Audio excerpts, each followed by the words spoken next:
Ragazzi, 1, 2...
Four brilliant criminals at the climax of their most magnificent effort.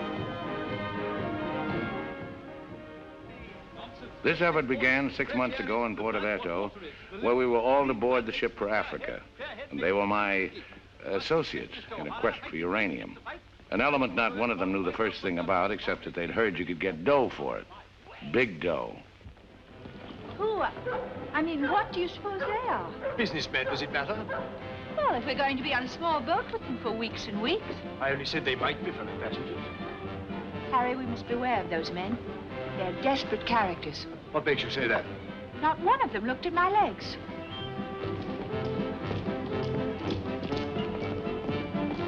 Good morning, Mrs. Dannreuther. Good morning, Billy boy. Care to join us in a stroll? Turn up the liver, sweat out the toxins, help nature to help you? Wouldn't dream of it. Really, Billy, you mustn't be so offhand with Mr. Peterson. If I were to treat him with more than common politeness, he'd misunderstand and try to push me around. Mr. Peterson is a bully. Billy, huh? Did you see this? That man in London has been killed. What man? Paul Van Meer, high-ranking official in the colonial office, was stabbed to death early this morning by an unknown assailant outside a club in Soho. This is the third crime of violence to occur in that vicinity within the past month. What is it, Billy?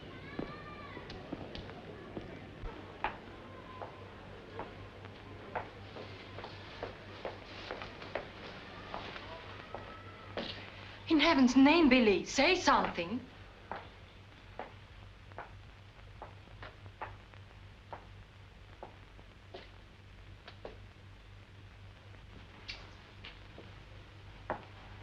You understand, of course, that Peterson arranged this. It seems there's been a lot of violence around there lately. I don't pretend to be a fool. But look, Billy, this happened early Tuesday morning. We'd all left London well before that. What about Jack Ross? What about the galloping major? But I thought he only stayed behind to get that phone call from Mombasa.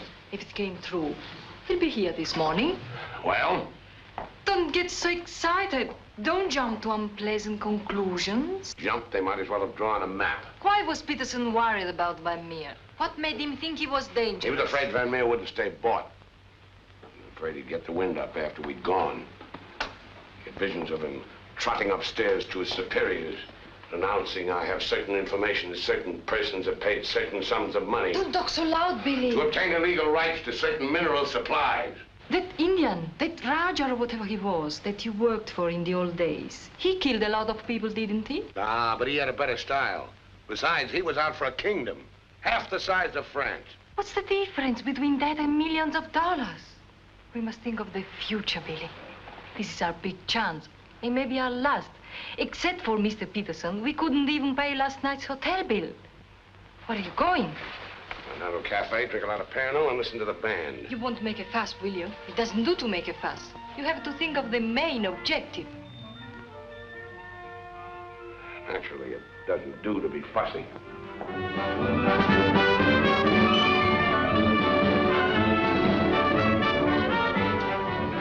It's your move, Gwendolen. Gracias.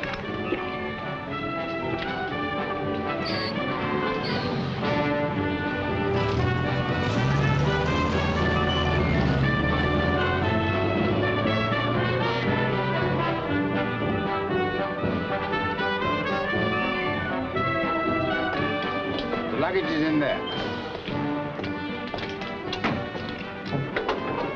Bring it up.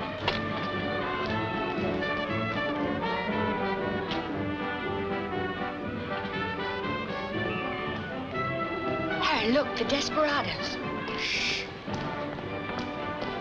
Not quite in our contract, Billy. Hard liquor before noon. I'm celebrating. Celebrating what? The safe arrival of the Major. He came galloping in a minute ago, looking tired but satisfied. I take it his mission was accomplished?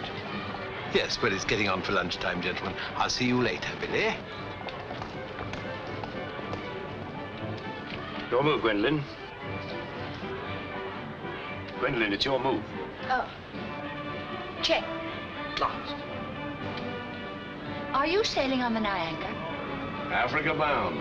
So are we. Oh, my name is Chelm. This is my wife. How do you do? My name's Dannreuthers. How do you do? Are your friends sailing too? The whole kit and caboodle. You're a very mysterious group, I must say. Really, Gwendolen? How so mysterious? Well, for one thing, you all appear to be of different nationalities. Your move, Gwendolen.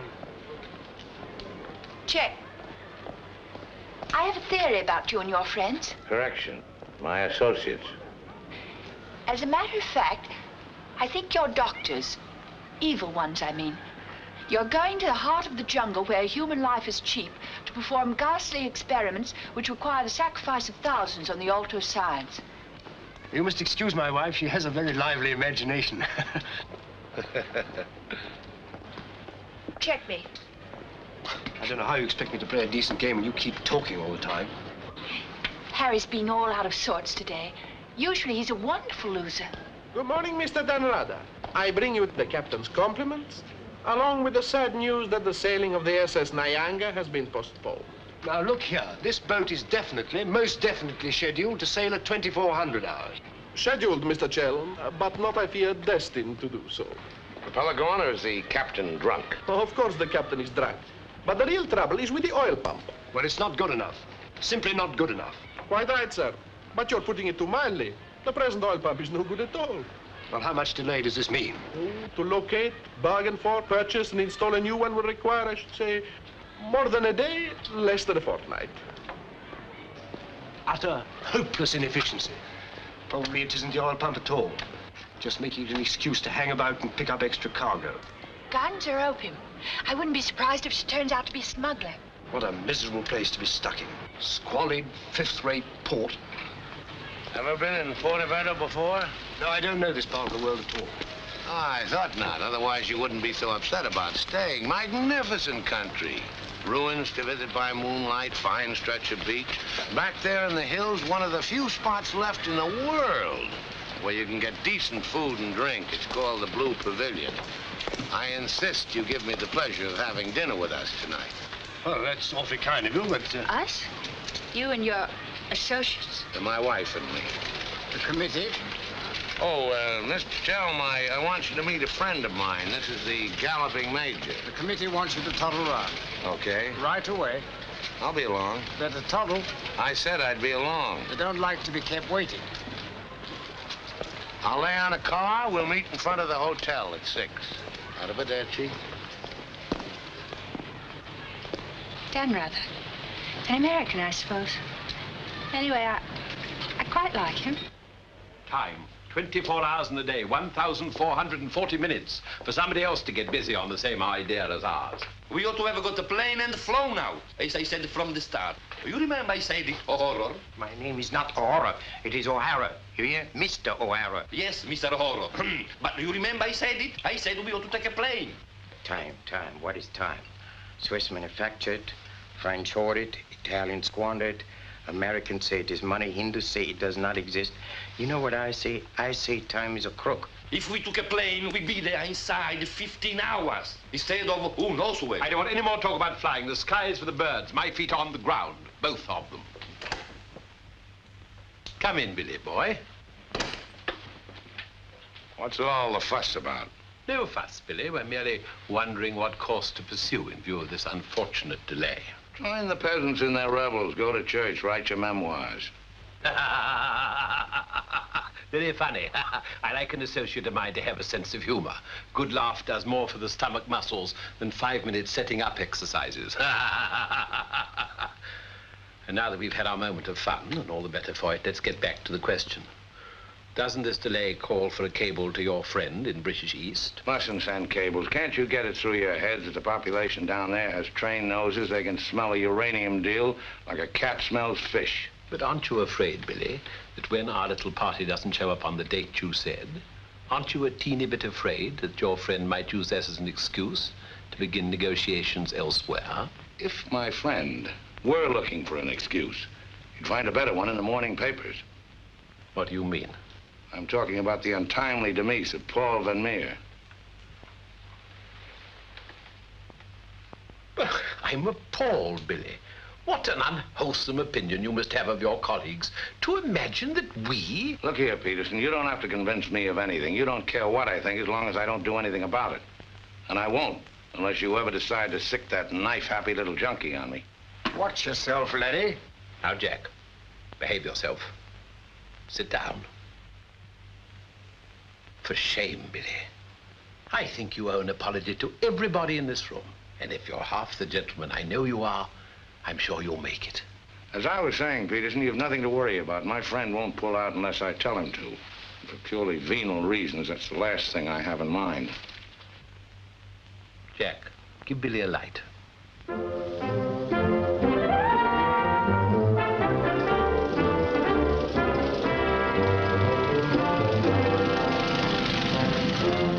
What a wonderful car. It looks as if it had won the Grand Prix d'Elegance many years ago. Oh, it did. It was built for Oraposo. You know, the bullfighter. He had it made this way so he could stand up and take bows. He only got one ride in it, bequeathed it to me on his deathbed. Well, here's to Oraposo. I hope you like champagne. You mean it's yours? Well, I gave it to my former chauffeur, the fat bandit in the front seat. Harry, look at that wonderful villa. Well, that was Bertie Crampton's. Oh, you mean Lord Crampton, in Gloucestershire?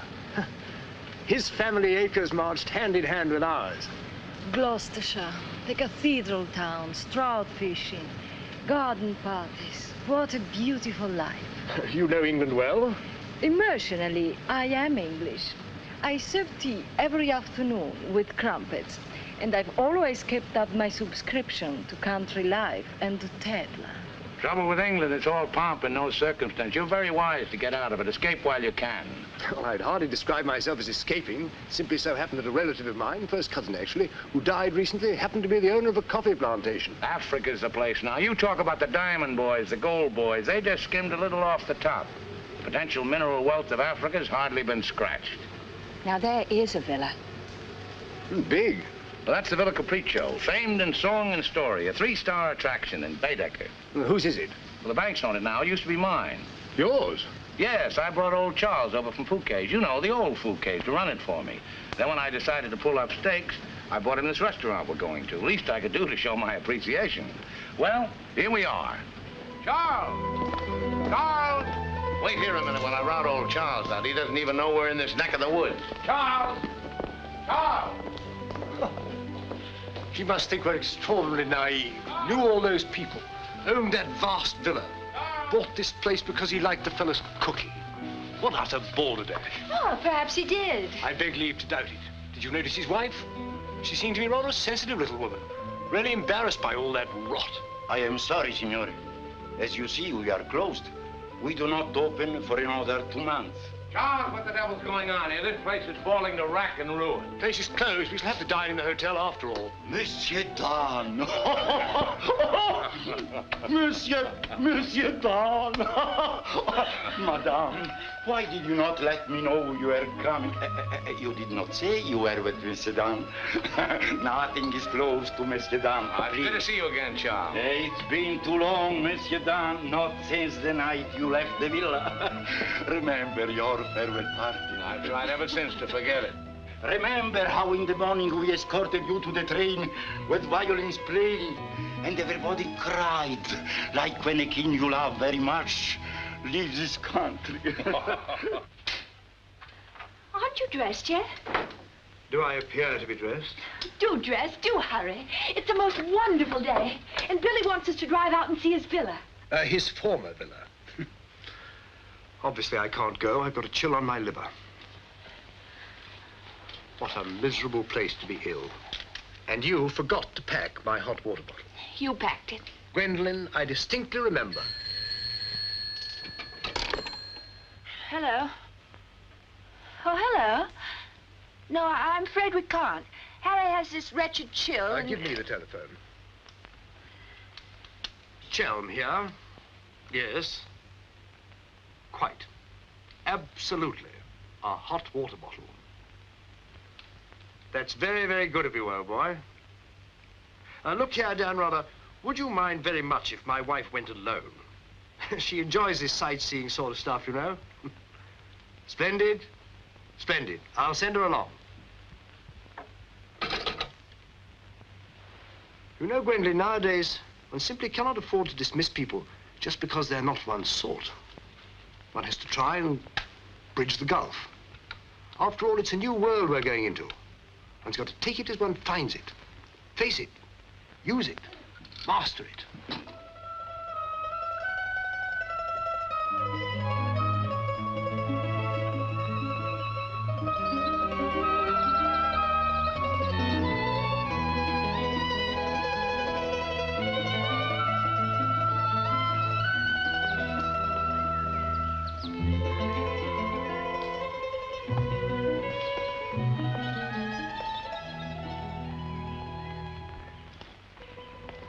You know, I've seen Americans on the street and in the cinema, of course, but I've never talked to one before.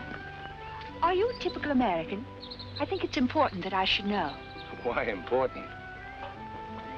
There are two good reasons for falling in love. One is that the object of your affections is unlike anyone else. A rare spirit, such as Lord Byron. The other is that he's like everybody else, only superior. Harry, for instance, is the very best of a type. Well, if you must know, I'm a typical rare spirit. How long did you live here? Oh, the longest I've ever lived anywhere is 2 years. Well, when you were a child. Didn't you ever have a mother and a father? And a house and a street and a town? No, I was an orphan until I was 20, and then a rich and beautiful lady adopted me. You know, I've changed my mind about your being an evil doctor.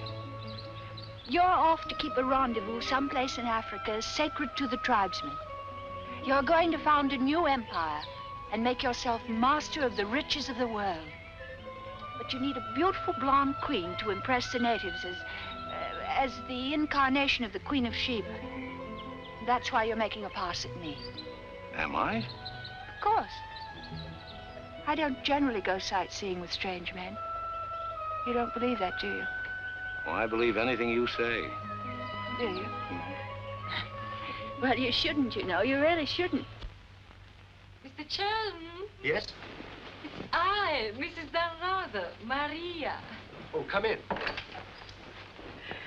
Tea for two and two for tea? Now, that's most awfully kind. You shouldn't have troubled, really.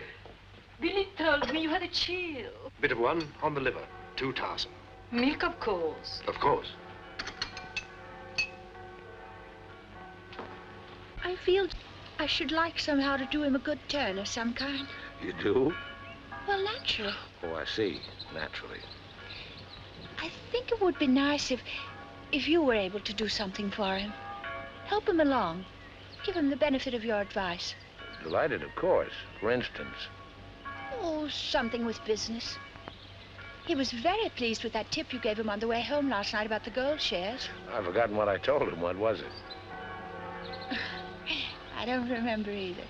I was listening to your voice. I wasn't listening to what you said. You see, if you were helping him, it would be so much easier for us to be together a lot out there in Africa. Was he any headed for business? Why, he's simply brilliant. I wouldn't have thought it. But of course he is. You don't suppose I'd marry a ninny, do you? If you imagine that Harry's simply going to Africa to plant coffee, you're very much mistaken. In point of fact, coffee is the least of Harry's interests. In point of fact, the land he is acquiring is extremely rich in certain minerals. Minerals which are indispensable to the production of atomic energy. Harry's land simply teems with uranium. Wouldn't surprise me to see him become the uranium king. So you see, my husband isn't such a ninny as you may have imagined. It might very well be worth your while to go in with him. The potential mineral wealth of Africa's hardly been scratched. Well, I was telling you last night. Well, of course. It's a well-known fact.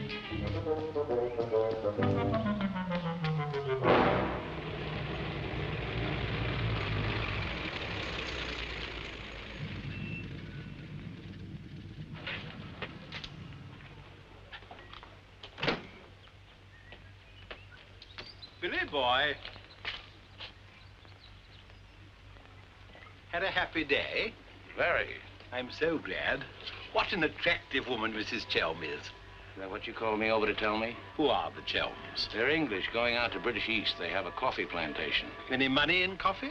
No, but there's a type of Englishman goes off to coffee plantations without caring whether there's any money in it or not. Relatives leave them coffee plantations and they go out to them. But why this sudden interest in the Chelm? I'd just like to know who's making friends with my friends. Well, now you know.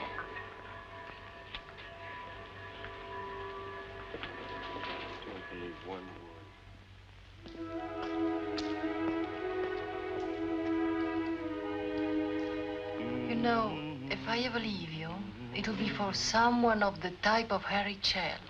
Well, bully for you. I suppose that type of Englishman is like a story I once heard. An English gardener in England was showing some Americans one of those wonderful English lawns. And of course, they wanted to know how to make a lawn like that. And this English gardener said... He said all you have to do is get some good grass and roll it every day for 600 years. I heard that story before you were born. Englishmen tell it when they're feeling down in the mouth. Just don't understand the Chelm type. You're not even listening. You never do. Someday I'll say goodbye and you won't hear that either. One day I shall really meet my type and run off with him, and you'll be simply amazed. That's possible. George Moore said, I learned it by heart years ago. He said that each great passion is the fruit of many fruitless years. George Moore was a very distinguished English writer, you know. Except that he was Irish. Cheer up, sugar. If I make $1 million on this deal, I'll buy you an old English lawn, one we can roll up and take with us.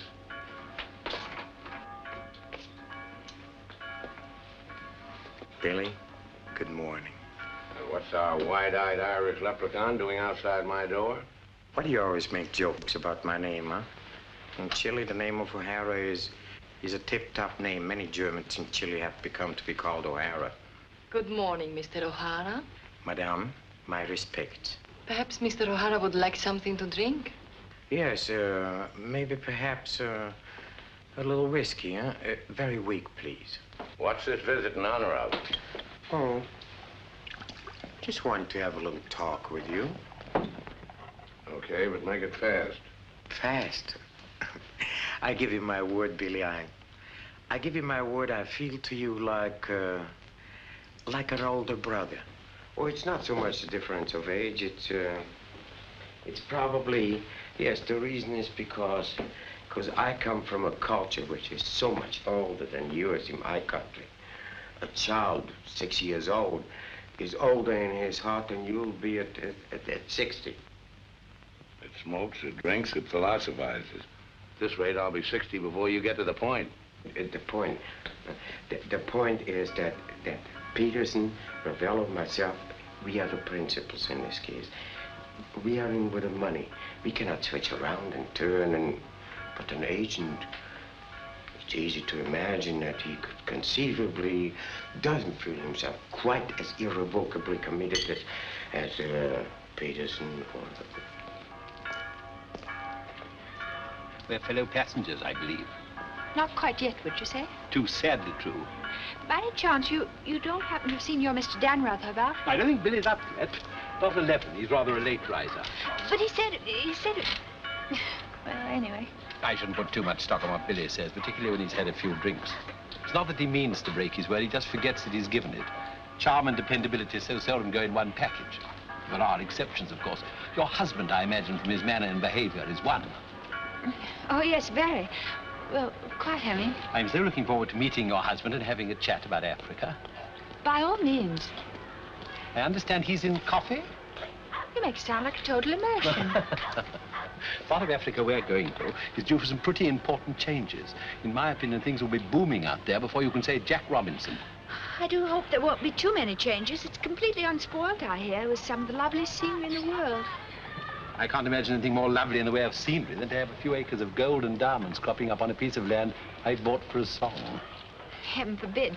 Next thing there'd be big, ugly holes everywhere and great, horrid machines instead of lovely scenery. Anyway, I don't think my husband worries much about money and business, that sort of thing. Really?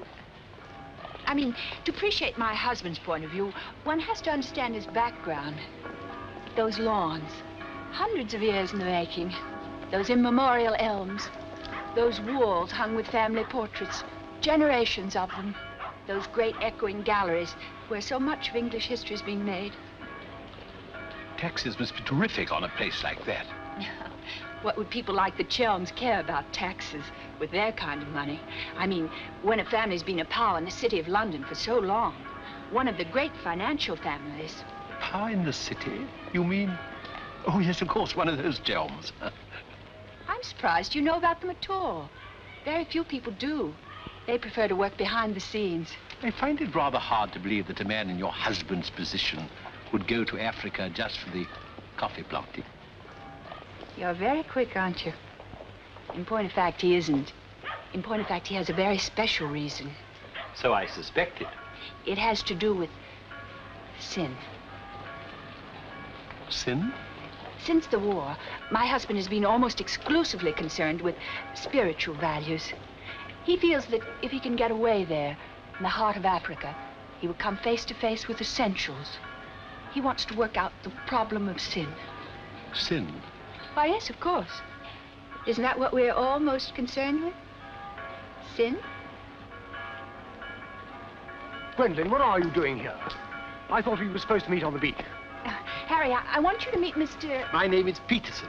Been having the most delightful talk to your wife. She tells me you're interested in spiritual values. I myself am vastly concerned. Harry, we'd really better be going. You'll excuse us, Mr. Peterson? What have you been telling that man? Oh, nothing, Harry. He got onto the subject of religion, and I just happened to mention that we usually go to church on Sunday. Billy, I think it is high time you take stock of yourself. Can you truthfully say about yourself, I, Billy Dannreuther, have acted fairly and squarely to my associates, huh? But of course he can, Mr. O'Hara. Everybody knows Billy's the soul of honor. Shut up, sugar. Perhaps he is the soul of honor, and perhaps appearances are deceiving. You mind telling me what it is I'm supposed to have done? Nothing. It's your conduct. Your conduct doesn't... Your conduct does not inspire confidence, and confidence, Billy, is the most important necessity in an undertaking of our kind. One may be completely innocent, but if one's actions invite suspicion, one might as well be guilty. To be trustworthy is not more important than to seem to be trustworthy. Billy, have you done something you shouldn't have? Tell me, Billy. Tell me the truth. My conduct. Who do they think I am, their hired man? But you are, you know. You are the hired man. How good and kind of you to remind me. How good, how true, how kind.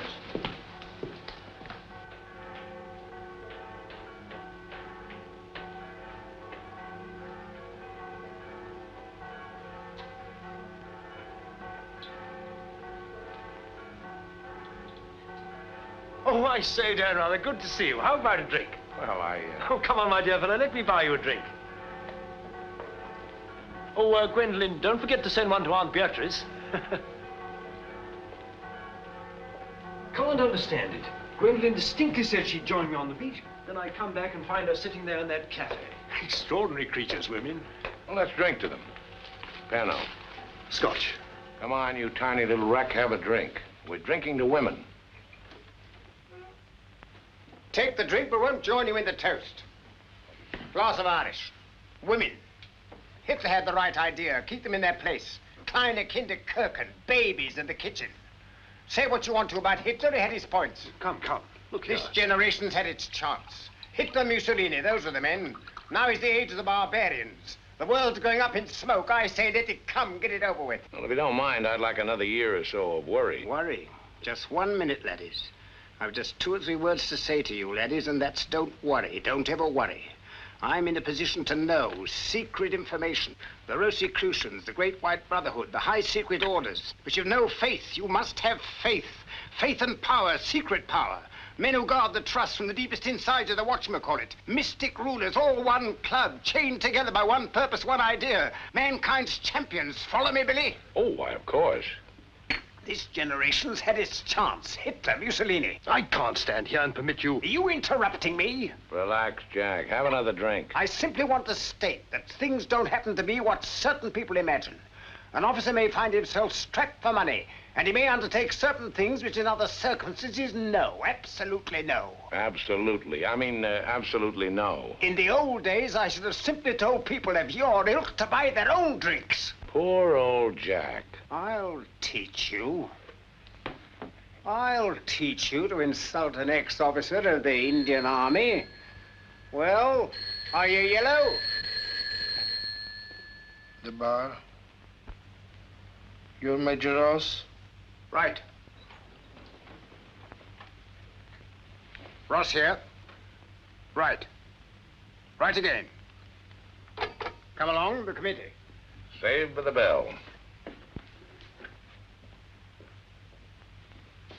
I've never heard such rot in my life. Sin. Oh, sin.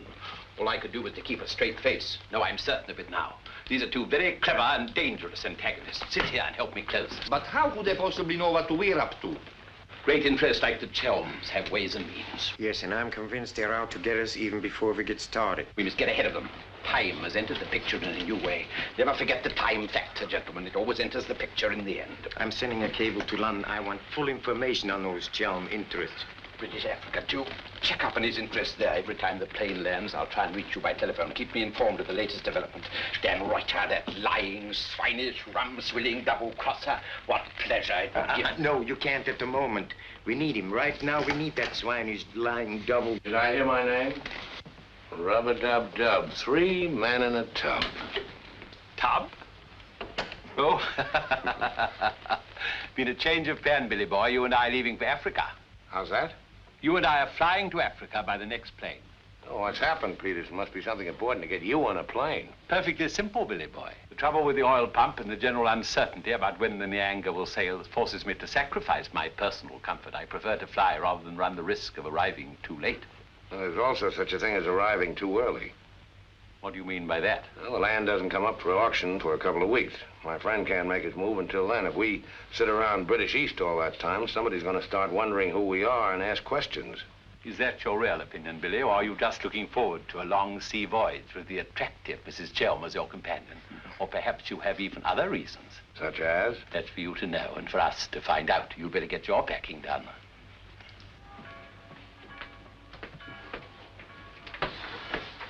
Billy? Where are you going? Off to Africa, flying. Just like that? Aren't you even going to kiss me goodbye?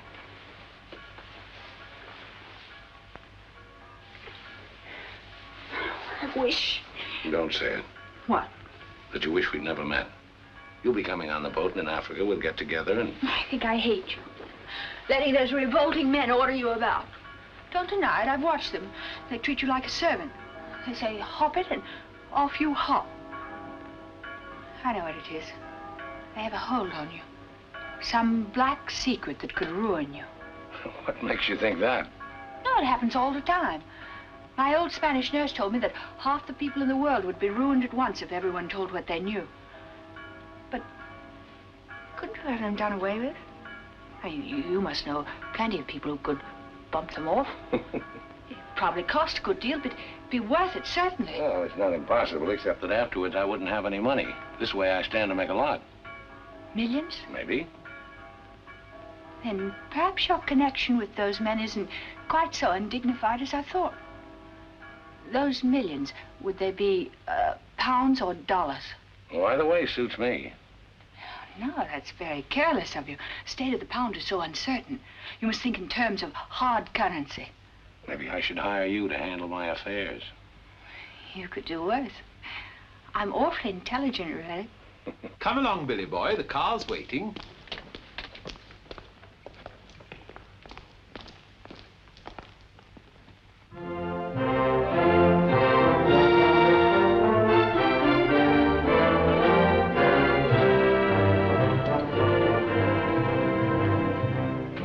Get faster than this, we'll miss the plane.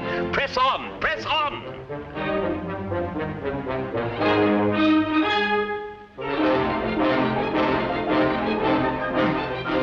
Dry posting.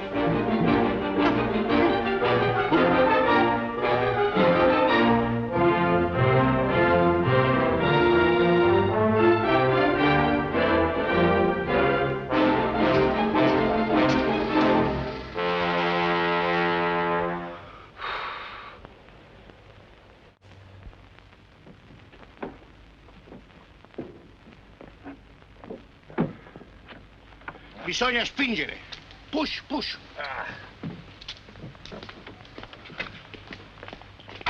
Come on. 1, 2, 3.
beautiful car. You did that on purpose. What? You planned it that way. I know what you're up to. I know everything. I know about the uranium on the Chelm's land, the Chelm interests in the City of London. The what? You heard me, the Chelm interests. I take it your information comes from a reliable source. It does, from Mrs. Chelm herself, in fact. Ah, magnificent. Simply magnificent. You must pay me back for the loss of my beautiful car. If you weren't a benighted jackass, if you could see as far as you could spit, you'd know there's no such thing as a Chelm interest. You'll have to do better than that, Mr. Dannreuther. Very much better than that. Don't believe me. Check with London. If you find out he's anything more than a down-at-heel Gloucestershire squire, you can have my services for nothing. You mean Mrs. Chelm is an unqualified liar? Well, let's say she uses her imagination rather than her memory. You will make restitution. We know, Mr. Dan, either the money or a new car. Why, you fat bandit, I gave you the car in the first place. How I came by it is beside the point. The fact you gave it to me doesn't make it any the less mine. Shut up. That's right. Threaten me. It is not enough that you destroy my beautiful car. Now you are my beautiful car. Stop! Hey, stop!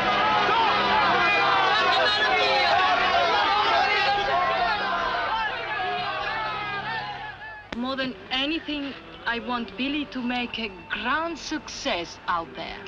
Oh, as you care so much about money, I should have thought you would have left Billy for some rich man. I shouldn't think Billy would mind, really. I mean, neither of you are in love or anything.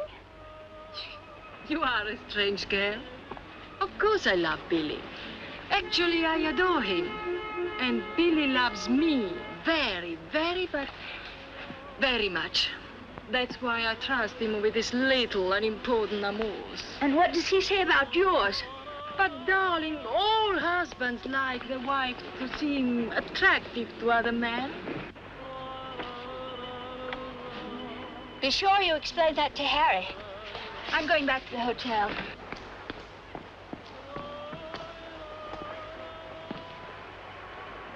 Mrs. Dannreuther, Maria, I'm afraid, I have some shocking news for you. The boat is not going at all? There's been a terrible accident. Your husband's car drove over a cliff. The people on the bus saw it fall into the sea. It seems almost certain that... What is it? What are you trying to say? He's saying that Billy is dead. It's become necessary to redistribute the stock in our company. Stock. What good is the stock now? We can't deal with Dannreuther's friends. Not without Dannreuther. All the effort, the money, everything went over the cliff with that car. Ravello, you forget the English are very sentimental people. I tell you, there is nothing that Billy's friend will not do for his widow. And in black, she's a very touching figure. Poor Maria, you really have had a wretched time of it. You are very understanding. If only there was something I could do. Just now, if you could bring me an aspirin. I have a headache. Don't move. Just you wait there. I'll be back in a moment. Mussolini, Hitler, and now Peterson. A great man, a great loss. I'm going upstairs and reading my Bible. Why all the clothes? Maria has a headache. What's the matter with you? Go away. My dear girl, I'm as sorry about Dannreuther as you are. But after all, it isn't as if he was one of our oldest friends. I was in love with him. He was a very pleasant acquaintance. What did you say? I was in love with him. Really, darling, have you no control over your romantic fantasies? I loved it. Can't you hear me? I love you. I love you. Oh, rot. You're just dramatizing again. By George, you were right, after all. I did pet it. Oh, what shall I do? I feel so I were drowning. He's dead. He's dead, and I'm left with a fool like you. I tell you what to do. Have a bit of shut-eye. You wake up in an hour feeling your real self again, and there'll be no more silly stories about falling for a middle-aged roustabout. So? Oh, please go away. I'll just take these to Maria.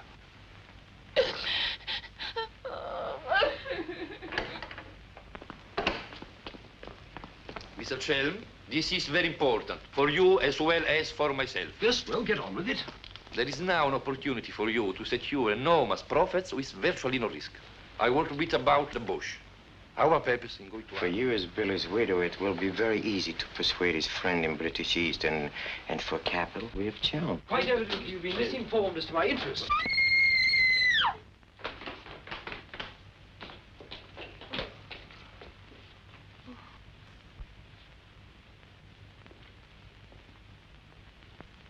What's the matter with all of you? Somebody dead? Car, it went over a cliff. We thought you'd both been killed. Dannreuther, I'm delighted to see you're alive, but your wife is in a fainting condition. You mean you're not dead at all? Obviously, I'm not dead. I knew you weren't dead. I knew it. I counted 13 backwards 13 times. My old Spanish nurse said if you did that, a miracle would happen. And you see, it has. Ladies and gentlemen, I bring you the glad tidings. The captain is sober, and the SS Nyanga will sail at midnight. You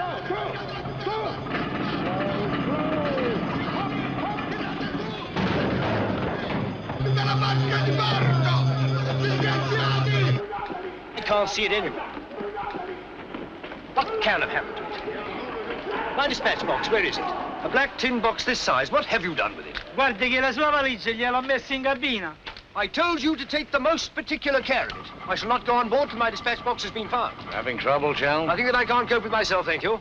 È la seconda volta che glielo dico. La valigia gliel'ho messa in cabina, è inutile che insiste con me. Says he put it in your cabin, whatever it is. Idiot! Why didn't he say so in the first place? Say, look. What's happened to Harry? He's been giving me the fisheye all evening. Oh? What is it? Perhaps it's because when I thought you were dead, I told him I was in love with you. You what? I couldn't help it. It made you seem less dead. And? Oh, he didn't believe me. He thought my nerves were upset. A sort of delirium. He thought it quite a joke. The idea of my inventing a love affair with a middle-aged roustabout like you. That's what he called you. Well, now that I'm back in the flesh, you'll begin wondering about that delirium of yours. I suppose seeing you alive is different from thinking of you dead. You're just great cooped up on that tub with a suspicious husband. Billy.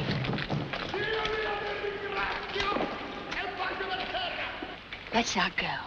What do you mean? I'm asking you to run away with me. Now. What about the millions in hard currency? What's happened to you? I thought you were my shrewd little manager. I've changed my point of view. I thought we'd get to Africa and you'd make your fortune and everything be wonderful, but now I think it's all too risky. Too many things can happen. I want us to cut and run for it right now. You really mean that? With all my heart. Oh, no, that's impossible. Why? Well, for one thing, Mrs. Dannreuther might not go for the idea. She's not quite as sophisticated as you are. Please, Billy, listen to me. I've thought it all out. We'll take the bus and catch an express no, or somewhere. The shot's not on the table. You're not in love the way I am. If I loved you 1,000 times more than you say you love me, it still wouldn't make any difference. I've got to have money. Doctor's orders are that I must have a lot of money. Otherwise, I become dull, listless, and have trouble with my complexion. But you're not like that now, and you haven't any money. It's my expectations that hold me together. You really mean that, don't you, darling? Sure, I mean it. And your main reason for wanting lots of money is so that you'll be ever so attractive and I'll love you more and more. That's right, baby. I'll help you, Billy. I can, too. I'm something of a witch. My old Spanish nurse said I could have been a professional. We don't look now, but they're raising the gangway.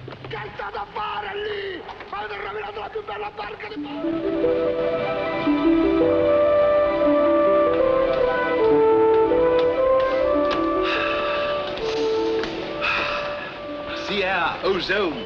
What a pity we can't bottle it, gentlemen. What a fortune we'd make. Neptune's mixture. Now breathe deeply. Remember, every breath is a guinea in the bank of health.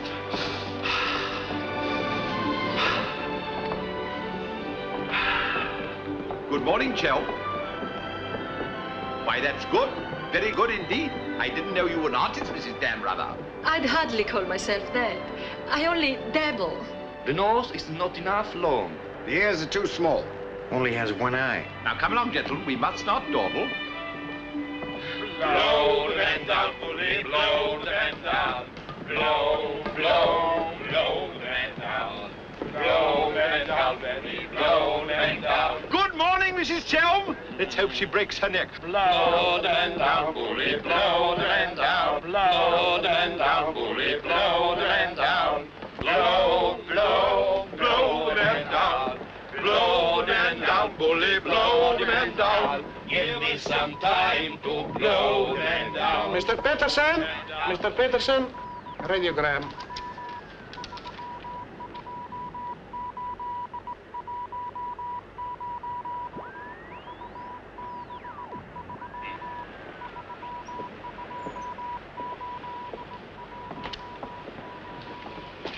No Chelm Estate, Gloucestershire, stop. No Lender Gentry, Chelms.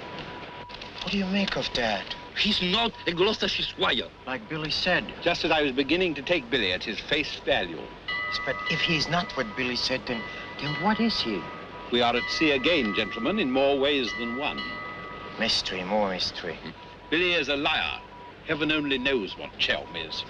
CID, maybe. You borrowed my thought. What to do? What to do? The time has come for direct action.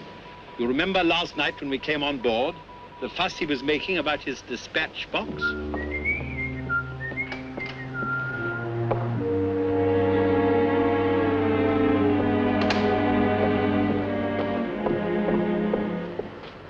tough colors. Working with them is an endless puzzle. Your face, for instance. 10 minutes ago, it was all brown and pink. Now the light is changed and is chalky white. What? Tinged with green. Green? It must be getting rough. Just a little. Don't break the pose. I don't feel very well. I think I'll go below and take a pill.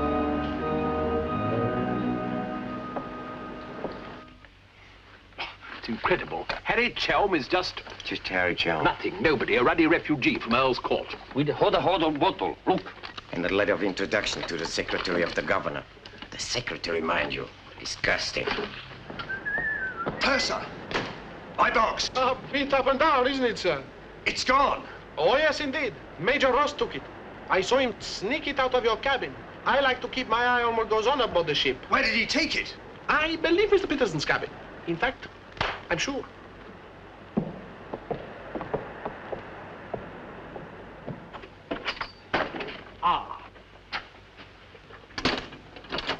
Now may I ask what explanation you have to offer?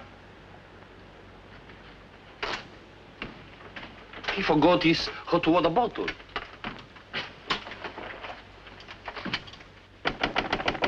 Billy? Come in. Billy, have you heard what's happened? I've seen the paper in days. It's not funny. They've stolen Harry's dispatch box. Who stole his dispatch box? That dreadful little major. He took it to Peterson. They went through it. Well, it's all your fault. I suppose you know that. My fault? Well, the poppycock you've been peddling, all that junk about the Chelm interest in London, uranium on your land. Well, in a way, you're the one to blame. I'm the... I mean, you acted so superior. I was falling in love with you, and I couldn't bear it for you to think I was just a nobody. Married to the son of a boarding house in Earl's Court. The son of a what? A boarding house. That's what Harry's parents do. They run a boarding house for decayed gentlefolk. But the way he talks, the way he acts, I thought that... It's just that he sees himself in a place in the West Country with trout streams and horses, leading the life of a country squire. It's not his fault if people take it for granted that he has a place like that. He's never once said that he had. Well, country gent, son of a boarding house or whatever he is, I suppose I'd better get his box back. Oh, he got it back himself. Well, then there's no harm done. Except that Harry's gone to the captain. He's going to have them put in irons. He is what? He says that's what they did in the Royal Marines. Look here, Skipper, there's a perfectly simple explanation for all this. I happen to own a dispatch box which is very similar to Mr. Chelm's. When I didn't find it in my cabin, I asked Major Ross to see if it had been stowed away somewhere else by mistake. The Major found what he thought was my box in the saloon with some other luggage. The box has been in my cabin ever since we sailed, under the berth. As soon as I saw the box, of course, I realized at once that it wasn't mine. I simply opened it to find out to whom it belonged so that I could return it to its rightful owner. I can't conceive why this gentleman should imagine I should be interested in a box containing patent medicines. I'm not a hypochondriac. Purser, tell the captain exactly what you told me about the box. Why, sir, you asked me whether I'd seen it, and I said it might be the one I'd seen being carried along the passage by Major Ross. You distinctly told me that you'd seen it being taken from my cabin. Oh, you must have misunderstood. You were rather ill at the time, if you remember, sir. That's all, Purser. He's been bribed. He's in league with these criminals. Just a case of a misunderstanding. That's how I look at it. Now, what about a little cognac?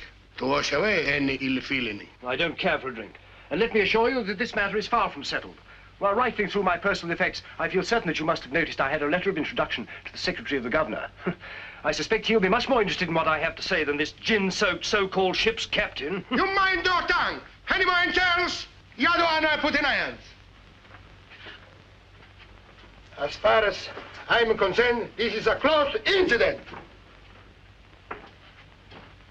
Chelm, you've got your box back. Why don't you forget the whole thing? What possible interest do you expect the Colonial Office to take it? On the contrary, I expect them to show considerable interest in a gang of crooks who are trying to swindle the country out of vast uranium deposits.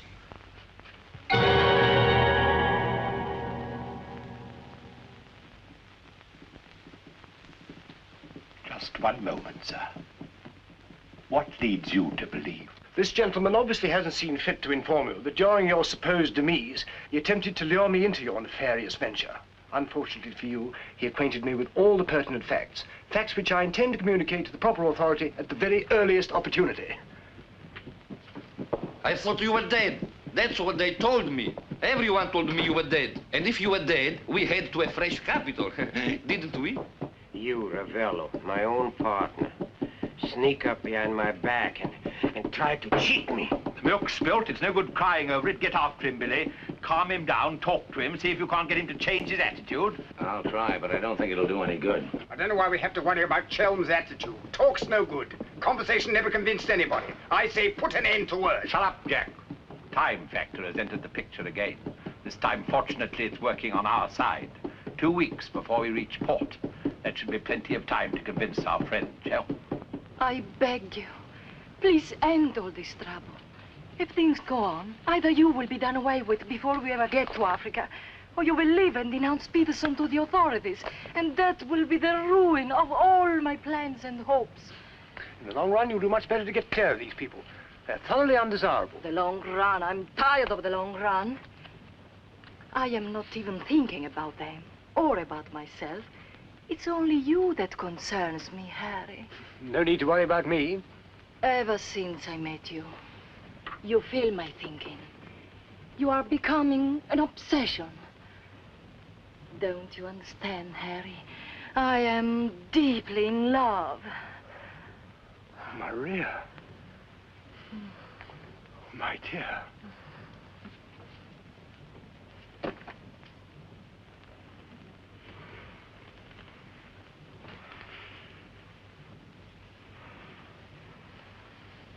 Only you could make a woman feel like this.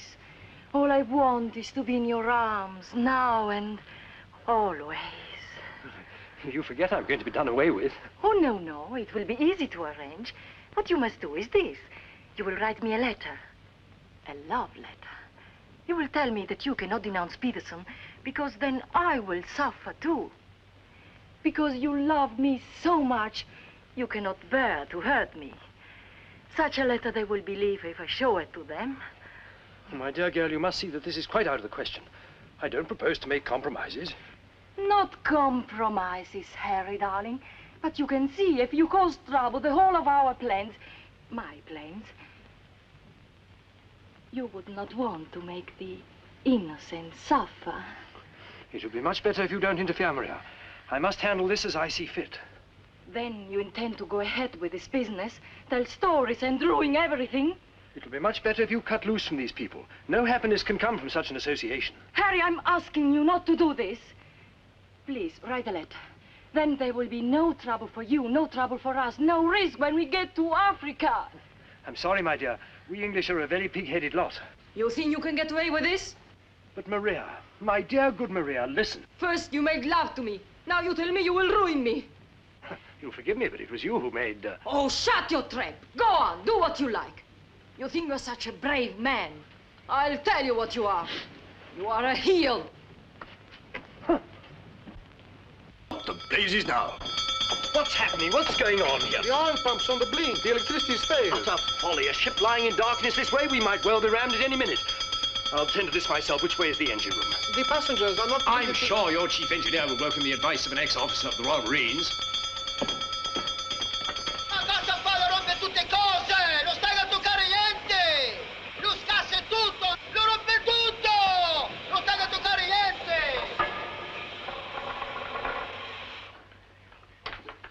Look here, you fool. Are we simply abandoned to our fate? I insist on something being done. For instance? Well, give out the lifebelts. Organize the boat drill. The clientele are requested to remain calm. To remain calm? Does the captain feel no sense of responsibility for the lives of his passengers? It's my opinion that the captain doesn't feel much of anything at the moment. Do you mean to say he's drunk? The fellow ought to be made to walk the plank. I'm afraid just now he cannot walk at all. But this is outrageous. Oh, sit down, old man. What have you got to worry about? We're only adrift in an open sea with a drunken captain and engine that's liable to explode at any moment. Perfectly ordinary situation. Happens every day. But just in case any of you are still at all anxious, let it be known that Mr. Chelm has taken charge in the engine room. Who's taken charge? Harry, and you foozle it for sure. Shall I get out the hymn books? Your husband claims to have learned all about engines and such things when he was an officer in the Royal Marines. If he ever was. In point of fact, not only was he an officer, but he once won a medal for jumping into a sea of fire to rescue someone. It's only a bit of wreckage, not a man, but that wasn't Harry's fault. Just a slight error in judgment. Oh, the lights, they come on. He must have fixed it. Impossible. The engines are turning. We are underway. I still say it's impossible. Ladies and gentlemen, may I have your attention for a moment? I'm happy to inform you that the oil pump is now in perfect working condition. Putting it right was no great accomplishment for anyone with the slightest mechanical bent. Anyhow, we may now proceed without further delay and in absolute safety. Oh, Harry, you did. You fooled it. But when you wrecked my ship, where is your terror? Forward, please. Captain wants to see you. There you are. You devil! You wrecked my beautiful ship! Nothing of the sort. Some scallywag down there sabotaged my work out of pure malice. You explode my engine! Keep your head boys. Let's all behave like little gentlemen. Stay out of this, Dannreuther. I can handle the brute. What happens now? Do we get the life belts? Do we abandon the ship? There's no immediate danger. The passengers were pleased to return to the saloon. We're heading for the nearest port, and there seems to be some chance of our making it. Let's go. Come along. Now, who was last down? Last. Billy, boy, be a good fellow and make a fourth at bridge. The Major has no head for cards. A few rubbers will soothe all our nerves. Oh, thank you. I'll soothe mine with a double scotch. In fact, I think I'll make it a triple. No ice, no water. Right, sir. How about you, dear Mrs. Dannreuther? Little bridge? Oh, so sorry. I have the most fearful headache. I think I'll go to my cabin. Oh, what a shame. Well, boys, we'll have to make it cutthroat. What about Harry here? Maybe he'll take a hand. That, under the circumstances, is a most unsuitable suggestion. Gwendolen, I must ask you to either move to another table or else leave the saloon. Oh, Harry, for heaven's sake. I don't care for my wife to associate with an associate of criminals. Don't be absurd. Billy's not a criminal. He's the best friend we have on this boat. We're not in need of such friends. You don't need any friends you can get. The only thing standing between you and a watery grave is your wits. That's not my idea of adequate protection. Purser, how much longer before this ship reaches port? If we ever do get to port, it should be within 14 or 15 hours. That's a long time. Sit down, make yourself comfortable, have a drink. Enjoy the Major's piano recital. Come on, Peterson, buy us a drink. I'm afraid I can't accept hospitality from persons who I intend in a few hours' time to denounce in a place of justice. 2 spades. I admire your sang-froid, Mr. Peterson. Or perhaps you don't think I'm serious. We shall see. Three clubs. Gwendolen, are you going to do as I say? Not when you speak to me in that tone. Not when you try to order me about. In that case? Where are you going? On deck, where the air is less polluted.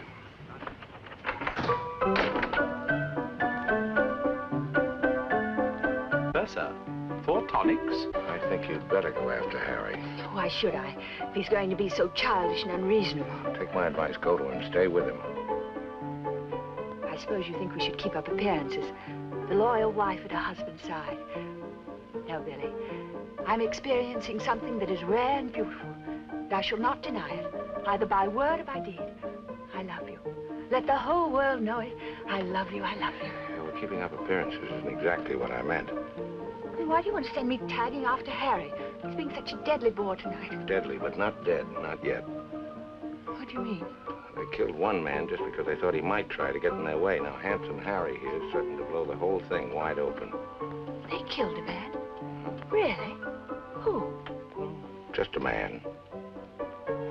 Well, for all Harry's being too tiresome and my loving you to distraction, I still wouldn't want to see him done in. He has some perfectly darling traits, really. I mean, like always remembering one's birthday. No, we simply mustn't let anybody murder Harry. Now, keep him in your cabin. Never let him out of your sight. Keep him under lock and key. Oh, Billy, that awful music. It's so loud. It comes right into our cabin. Peterson, tell the Major to soft pedal it. And while he's about it, he might change the tune. Oh, don't you like it? It's one of my favorites. I'm afraid he doesn't know any others. Do you, Jack? Oh.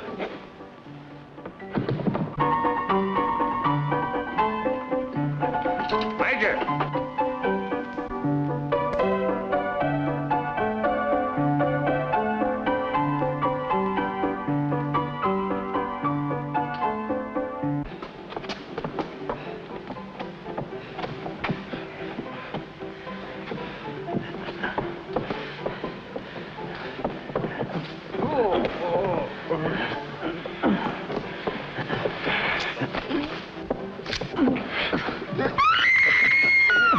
Do I hear a lady screaming?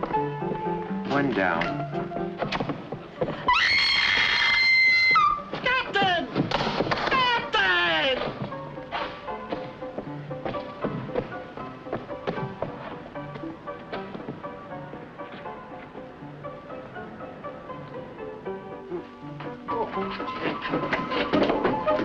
What happened? Oh, Billy, all that screaming. I thought someone had been killed. Someone nearly was. Indeed they were. Look at the Major. Better get a new act, Peterson. The curtain's going down on this one. Every time I turn my back, someone makes trouble. The passengers break the engine, they beat each other with the feet, they throw each other overboard. That man attacked me. How you? You again! If I struck him, it was in self-defense. He came sneaking up behind me and tried to run me through with his sword. Is that true? Well... It's no use, Billy. My trying to protect Harry any further. I may as well tell the whole truth. Captain, it grieves me to confess this, but in point of fact, my husband has an illness of the mind. The medical word for it is paranoia. On occasion, he displays homicidal tendencies. The psychiatrists say it's because he believes people are plotting against him, and so he strikes back and tries to kill them. Gwendolen, for heaven's sake, woman, what's the meaning of this treachery? Believe it or not, Harry, I'm doing it for your own good. He knows. He saved my life. He'll tell the truth. I wouldn't contradict the lady. You wrecked my ship! You tried to kill the passengers! But I'm not a safe person on this ship. That's why you're against me. Let me go. I'll kill the lot of you. I warn you, Captain. When I kill you... Poor Harry. It's awfully sad.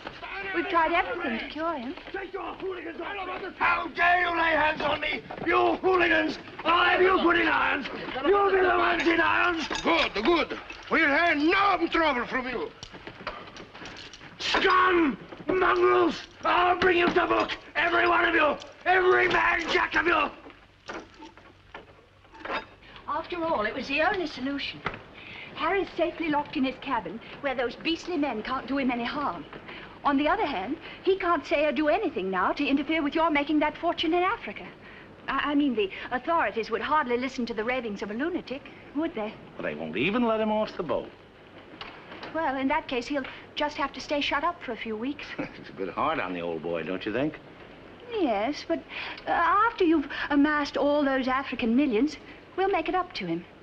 We'll buy him a country place in Gloucestershire with some rough shooting and a trout stream like he's always wanted. Maria will marry him, perhaps. She seems to have a very real feeling for English country life. And everybody lives happily ever after. Especially us, Billy. Prepare to abandon ship. What's going on? I believe, sir, that we are sinking. Board station, everybody. Blow up your lifeboats. We're sinking. Harry! Harry, open the door! You must! The ship's sinking!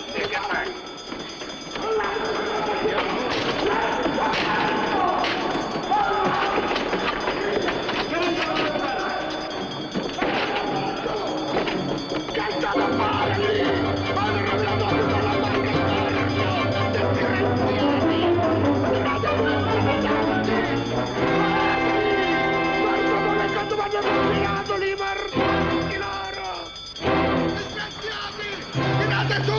State attenti! Che state a fare lì? Mi avete rovinato la più bella barca di porto! Disgraziati! Tirate su! State attenti! Muovetevi! Guarda cosa fanno con me, cosa fanno combinato questi messaggi loro!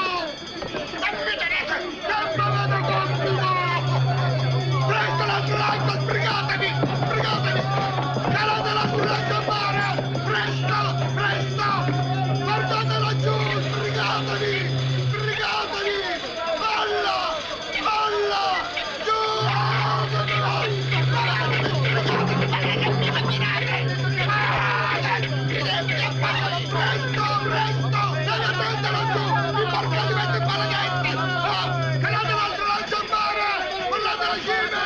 We can't.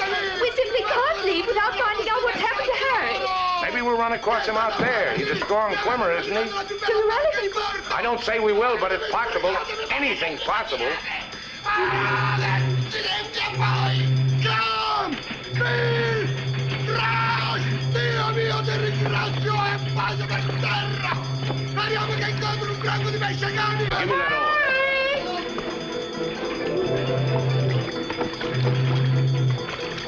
Harry!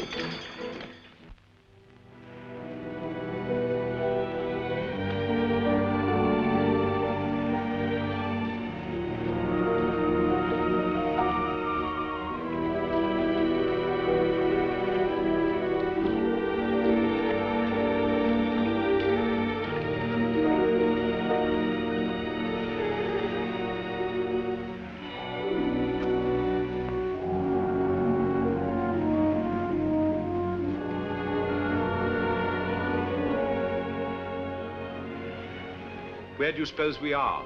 Africa. What part of Africa? Yes, that's important. What part? Not a bad place to land. No customs, no forms to fill out. Tell us at once where we are. It's important I know. You mean to say there are parts of the Dark Continent where you won't be received like the prodigal son? Olio. What's that? Olio.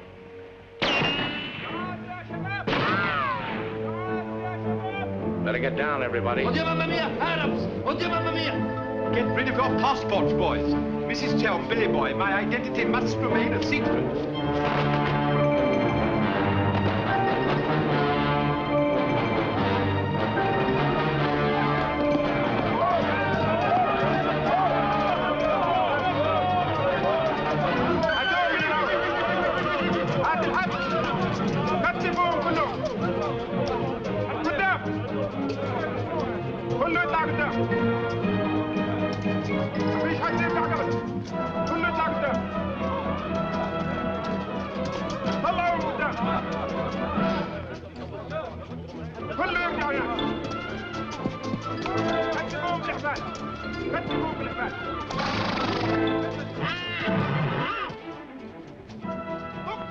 Olio, what's that? It was a company that sold arms to the Arab legions. Wait a minute, that rings a bell. Some of the equipment we sold them was defective. Been too long under the water in the Gulf of Leyte. The Arabs claim they lost the war because of rusty guns and dud ammunition. For heaven's sake, be quiet. If you go on like that, I'll see you drawn and quartered. يلا فيسا فيسا فيسا قال لا تحلف فيسا فيسا امشي يلا امشي فيسا فيسا يلا تعال اضرب يلا Are you going to allow them to bully you in this way? Why, it's simply... Shocking. Harry wouldn't have let them do it. He had a sense of dignity. I have a sense of survival. Billy, what is going to happen? Do you think they will torture us? Just let them try it. I'm a British subject. I wouldn't say it too loud.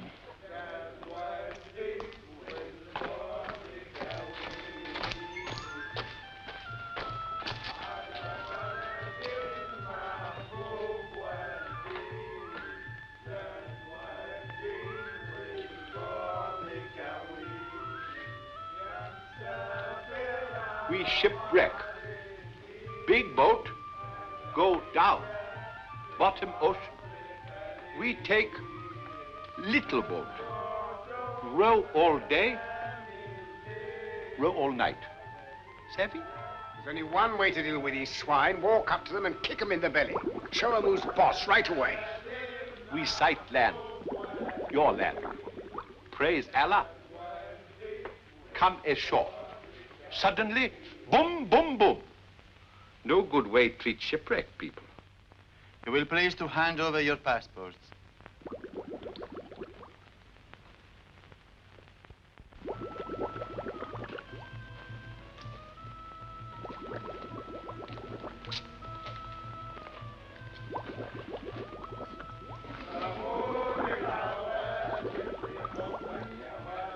There seem to be 4 missing. Will those who have not handed over their passports hold up their hands?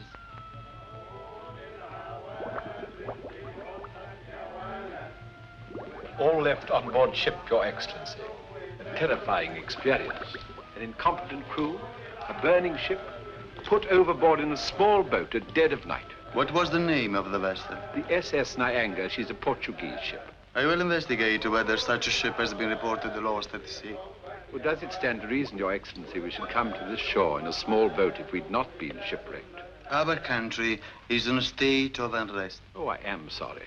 Agents of certain foreign governments sometimes try to enter it by stealth, hoping to fan the flames of revolution. Therefore, we check carefully on the activities of strangers. But surely, Your Excellency, in our case, one look is sufficient to convince you of our innocence.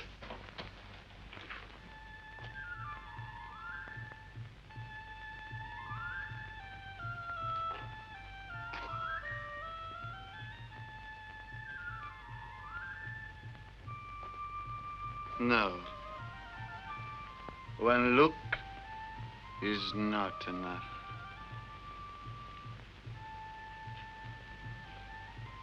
If you think we're the enemies of your country, the logical thing is to boot us out. Send us packing by the first available boat or train.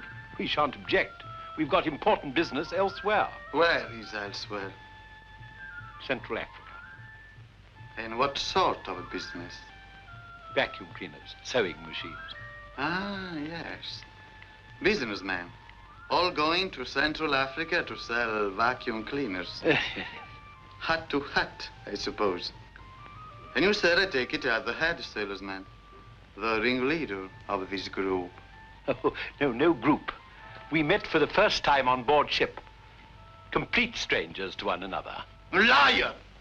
The others all look at you each time I ask a question. I am a keen observer. You four are together.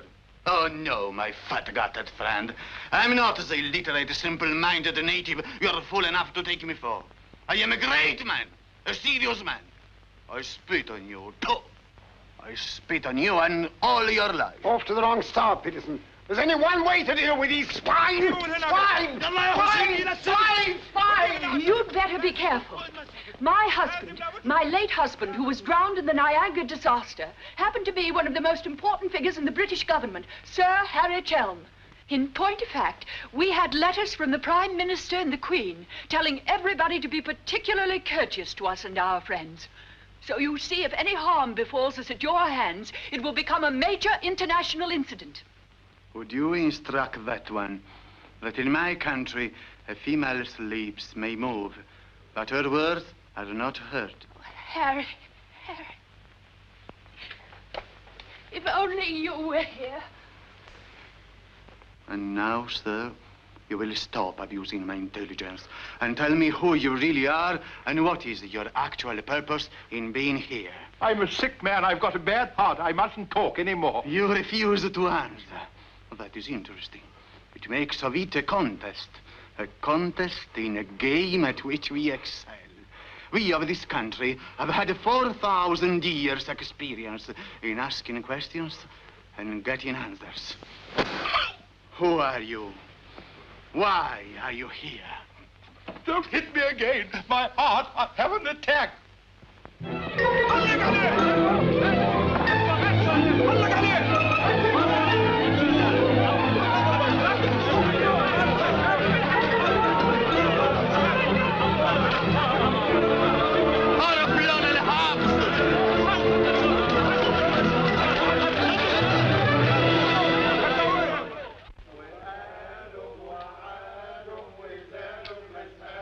Billy's led a thoroughly decadent life.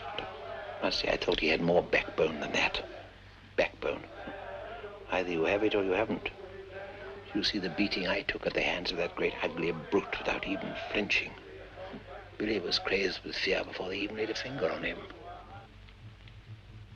Tell me more about Rita Hayworth. You really know her very well? Do I know Rita? Do I know her? I'll give you a letter of introduction. She'll fall an immediate victim to your charms. You really think so? Oh, but certainly. A man like you, suave, intelligent, darkly handsome. You have everything, Ahmed, except money. And if you'll listen to me, a boat will be placed at our disposal, a very slow boat. so that Fat Gut's check will have plenty of time to clear. And you will trust me for your share? Does one man of the world ask another to trust his own brother? Oh, no, Ahmed. You'll give me a check for half. Your demands are very great under the circumstances. Why shouldn't they be? Fat Gut's my best friend. I will not betray him cheaply. You are certain that you are the friend of the peerless Reader? Come, Ahmed. Line back to business. Very well. 50-50. Oh, by the way, Fat Gut's nature is noble like ours. He might try to bargain. I do not bargain with a puffball like that. It's beneath my dignity. It'll be dawn soon. The correct hour for a firing squad. But if we have him shot, what about the money? Well, I was just thinking that if he had a volley at the psychological moment, he might not be so inclined to haggle. I believe you must have Arab blood. Westerners are not usually so subtle. يلا يا علي نمسك الراجل الثخين. يلا بينا يلا. Look, Halamite! Look, Halamite!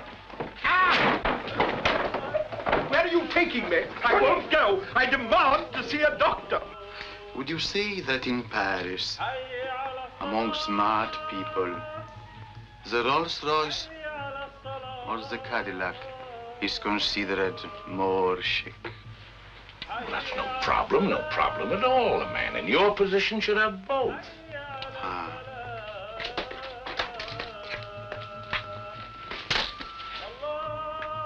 Mr. Dannreuthers, I believe, would like a word with you. Billy. Sit down, Peterson.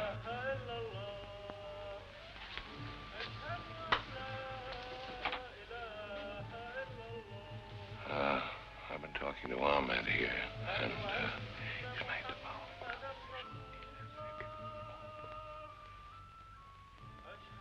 It's blackmail. I can't pay.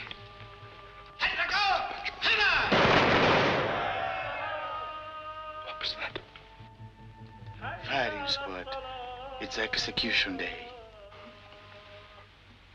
Will he take a check?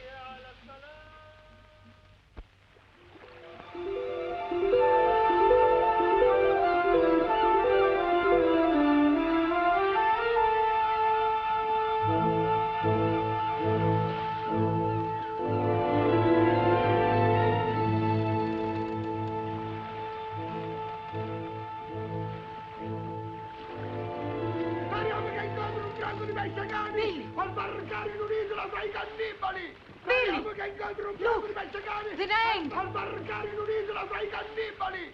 Ballate la cime! Stay away! Stay away from my ship! If you try to come aboard, I will shoot you! I will shoot you! Get my gun! Get my gun! Give it to him. Maybe he'll shoot himself. My gun! My gun!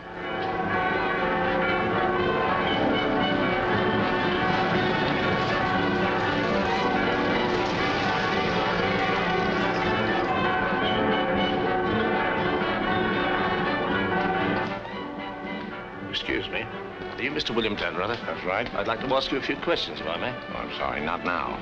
Forgive me, but it's rather important. Yes, it always is. I was a newspaper man myself once. Very well, you may quote me as saying that everybody was heroic except Mrs. Dannreuther, who ate all our boots. Very amusing, but I'm not a reporter. Oh? Jack, go to the phone, make reservations. The first plane to Nairobi, 6 seats.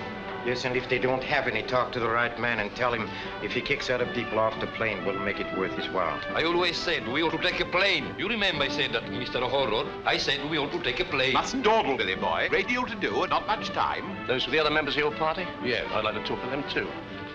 Well, what's it all about? I believe you were acquainted with a Mr. Van Meer, now deceased.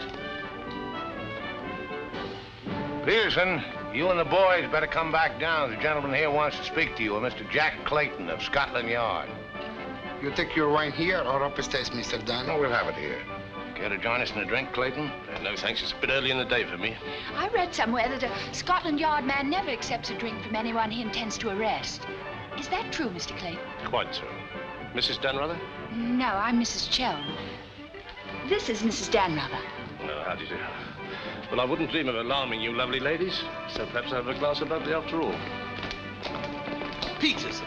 How do you do, sir? How do you do? Ravello. And, Mr. O'Hara. O'Hara, Julius O'Hara, delighted. No, I'm the one to be delighted. It had begun to look as though I'd never catch up with you people. That would have been a bit embarrassing. You see, this is the first time I've ever been abroad on an investigation. I've spent quite a lot of money. And my chief can be very sarcastic about the money one spends, particularly if you fail to deliver the goods. Mr. Clayton is presently interested in the Van Meer murder case. The Van Meer murder case? Oh, yes, yes. That fellow in the Colonial Office. Yes, I read about that in the paper. It was a shocking affair. According to Mr. Van Meer's appointment book, Mr. Peterson, you had lunch with him at the Savoy a few days before his death. That's quite correct. Mr. Van Meer was an expert on African matters. We wanted his advice about affairs in British East. Do you recall the subject under discussion? Vaguely. Crop yield, the native labor situation.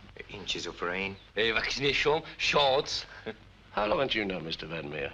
Oh, a couple of months. We met half a dozen times. Did he ever make mention of any enemies, business or otherwise? Did he say anything about romantic attachments? I mean, did he name any women? No. I should have been very surprised if he had done. Mr. Van Meer struck me as being every inch a gentleman. Oh, of course, of course. Well, that's all. Unless somebody has anything further to add. I have. I think you ought to know that the business of one of these businessmen is murder. I beg your pardon. Major Ross, I mean. I can't guarantee Major Ross murdered this Van Meer person. I assure you, however, he attempted to murder my husband with a long, thin dagger, which he always carried about in what looked like an innocent swagger stick. Go on, Mrs. Chelm. You see, Major Ross is employed by Mr. Peterson there to do his dirty work. One might say he's a professional killer. My husband found out certain things about Mr. Peterson. Things in point of fact that are a matter of empire, involving, as they do, a plot to exploit our kingdom's uranium resources. And that's why Mr. Peterson decided to have him done away with. Don't run away, Mr. Peterson. That's always tantamount to a confession of guilt. Tantamount is what I call it. More champagne, Clayton? No, thank you.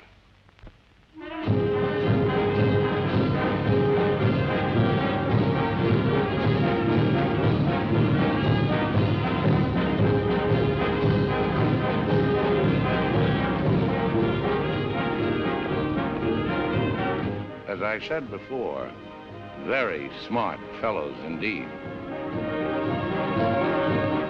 Should you ever think of me in Earl's Court, that's where I'll be, helping Harry's parents with the lodgers.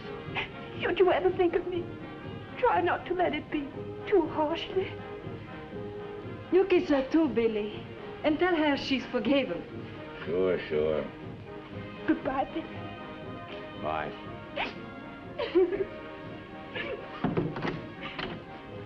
For Mrs. Chelm, just came on the ship's wireless. Oh, by the way, Mr. Dannreuthers, do you know that your associates are all in the Hoosgow? Oh, not that I'm a bit surprised. I put them down as thoroughly bad characters, right off the bat. But then there are so many bad characters nowadays. Take mine, for instance. Harry! He's alive!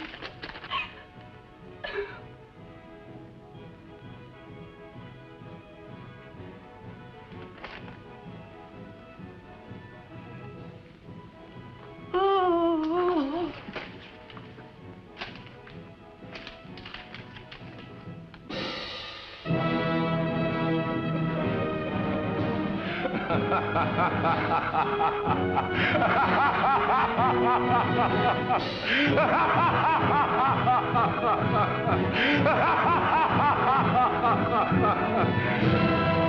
Oh, this is the end.